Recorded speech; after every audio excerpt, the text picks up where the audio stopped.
बिस्मिल्लाहिर्रहमानिर्रहीम नहमदुहु व नुसल्ली व नुसल्लिमु अला रसूलिल करीम। गुज़श्ता रोज़ मैंने कुछ 14 महीने की हुकूमत के कुछ कारनामे ऐसे एक दो ही मुख्तसरन आपके गोश गुजार किए थे। आज नवाए वक्त की headline money laundering reference Shehbaz Sharif और हमज़ा शरीफ समेत 16 अफराद एहतसाब अदालत से बरी। और वज़ीर-ए-आज़म साहब फरमा रहे इंतकाम की आग में जलने वालों को दुनिया में जवाब मिल गया। आपको याद होगा जब ये हुकूमत आई थी, जिस दिन मियाँ साहब पे फ़र्द जुर्म आयद होनी थी, फ़र्द जुर्म आयद होते होते भी काफ़ी टाइम लगा, कई महीने लग गए। कभी वकील गायब हो गया, कभी वकील बदल गया, कभी बेंच टूट गया, कभी कुछ, तमाशा कौम देखती रही। और उस दौरान हुकूमत तो इमरान खान की थी, लेकिन काम बाजवा दिखा रहा था पीछे से, अब वो केस चलने नहीं दे रहा था। जिस दिन फ़र्द जुर्म आयद होनी थी 16 अरब रुपए की मनी लॉन्ड्रिंग की, उस दिन मियाँ साहब वज़ारत उज़्मा का हलफ उठा रहे थे। तो मैंने उससे अगले दिन कहा था, सियासी पेशन गोई की थी। नजूमी तो मैं नहीं हूँ, लेकिन सियासी थोड़ी बहुत सियासी वर्कर जो होते हैं ना, अंदाज़ा लगाते हैं, उस अंदाज़े से एक पेश गोई की थी कि मियाँ साहब के सारे मुकद्दमात ख़त्म हो जाएंगे, मियाँ साहब और मियाँ साहब का सारा ख़ानदान भी सारे मुकद्दमात से बरी हो जाएगा। आप अगर सुनना चाहें तो हमारे पुराने क्लिप निकाल के आज से 14 महीने पहले वाला क्लिप सुन लें, और उसमें ये सारी फ़कीर की पेशगोई मौजूद है जो हरफ ब हरफ पूरी हुई।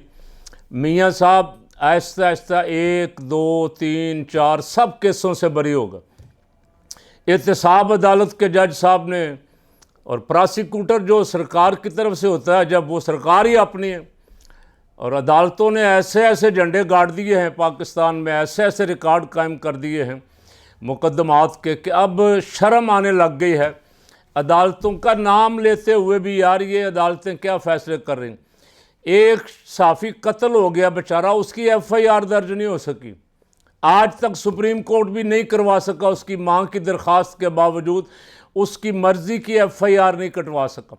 एक साबिक़ वज़ीर-ए-आज़म पे वज़ीराबाद में कातलाना हमला हुआ, वो अपनी FIR नहीं कटवा सका। सरकार ने अपनी मुद्दईयत में मर्ज़ी की FIR कटवाई, और जो JIT बनाई उसकी रिपोर्ट भी गायब कर दी। और वो SHO जो एनी शाहिद था, वो भी बेचारा अगले जान पहुंच गया, जैसे मकसूद चपड़ासी पहुंच गया, डॉक्टर रिजवान FIA वाला पहुंच गया था। तो ये आपके लिए तो सारे रास्ते मियाँ साहब खुले। ये मुल्क आपके लिए बना है, ये मुल्क इन दो ख़ानदानों के लिए बना है, जरदारी और शरीफ ख़ानदान के लिए।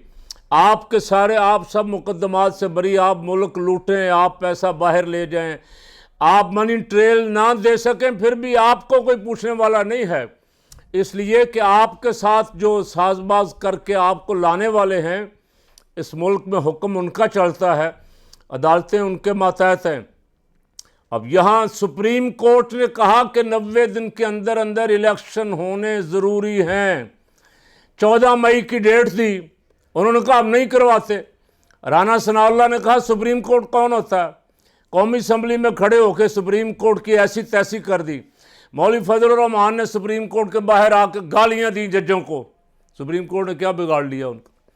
ना सुप्रीम कोर्ट 14 मई को इलेक्शन करवा सका, ना सुप्रीम कोर्ट उनके खिलाफ, उनमें से किसी एक के खिलाफ तौहीने अदालत लगा सका। शरीफ ख़ानदान को खुद ऑफर हो रही है, आओ भी कोई और भी केस बाकी रह गया था। पता नहीं बड़े मियाँ साहब बाऊजी क्यों डर रहे हैं आने से। यहाँ तो जज सारे अब आपके फरमा बरदार हैं, मियाँ साहब आएँ, आपके केस भी माफ़ हो जाएंगे। मियाँ साहब को ख़तरा ये है कि ये बंदयाल मुझे कहीं कहे ना कि भाई जेल से गए थे मियाँ साहब, वापस एक दफ़ा जेल तो जाओ ना। मियाँ साहब जेल जाने से डरते अपने भाई के दौरे हुकूमत में भी वापस नहीं आ रहे। अवाम से जावेद लतीफ़, अयाज सादिक, इसहाक डार, रोज़ ख्वाजा आसिफ कोई नया झूठ बोलते हैं। मियाँ साहब की नफ्सियात को ये लोग समझते हैं, मियाँ साहब वज़ीर-ए-आज़म होंगे, मियाँ साहब खुश हो जाते। मियाँ साहब आने के लिए तैयार नहीं हैं। मियाँ साहब अब अदालतें सारी आपकी मर्ज़ी की हैं, जज सारे आपकी राह तक रहे, आप भी तशरीफ़ लाएं।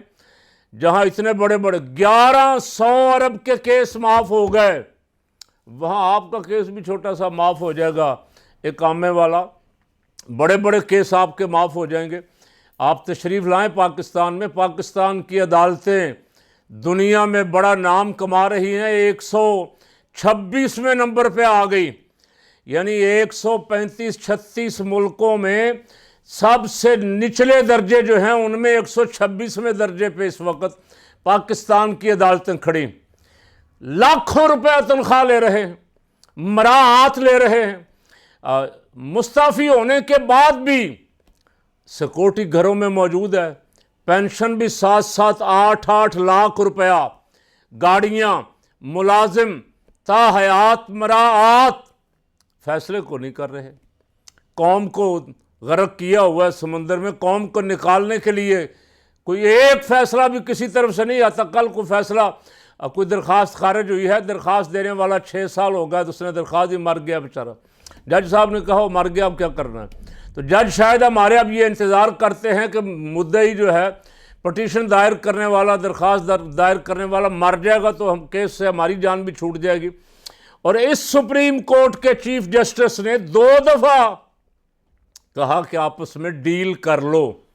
फैसला नहीं किया, ना हुकूमत के ख़िलाफ़, ना अपोजिशन के ख़िलाफ़, ना जिनके ख़िलाफ़ केस आया था। ये कहा कि आपस में बैठ के तय कर लो। तो फिर जजों को, तो अदालतों को फारग कर दे चीफ जस्टिस साहब। दुनिया देख रही है, पाकिस्तानी कौम परेशान है बेचारी, मायूस है।